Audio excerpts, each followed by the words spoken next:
Hey, Tony Jones. Reverend Russell, and this is the Hardest Question video blog, and Happy New Year. Year B. Yeah. We're not we're not doing that ever again. We've just done it twice in a row. But Year B, the year of Mark, the most raw, primitive, least embellished gospel. Which, you know, it's your trimmed down version. There's no birth of Jesus, no resurrection. You know, should be a pretty easy year right, for us. Cut it right down.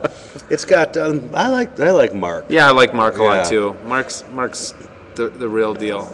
But yet, okay, here we are. We just ended all that horrible stuff we had at the end of Matthew, and we get to start Mark. And what do we start off with?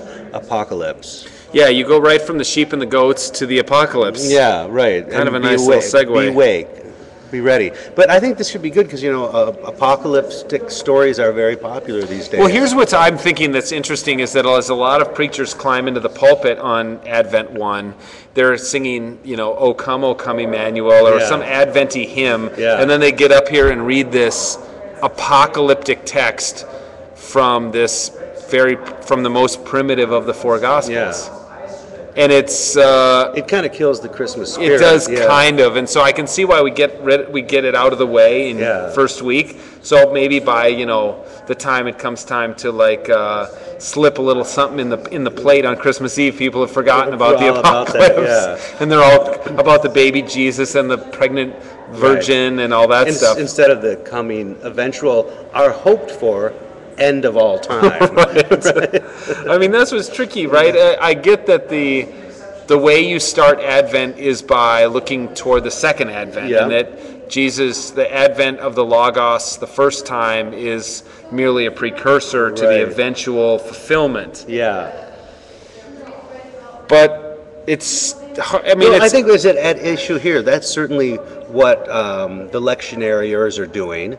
Right. Taking that. I don't know if that's necessarily what Mark is doing with this. Oh, that's a good point. In the context of Mark's gospel. Right. I mean, we're grabbing this out of the 13th chapter. Yeah, right. We jump way ahead. That's a good point. Yeah. Right. And so I don't know if that's necessarily what Mark is intending for his original hearers. I think he's maybe, a lot of people have pointed out that these things could easily be seen as being fulfilled by the end of the book of Mark. Yeah, right. Or as we were talking about before we started filming on, a lot of people think they were all fulfilled in the desecration of the temple in the year 70. Right. So you do wonder.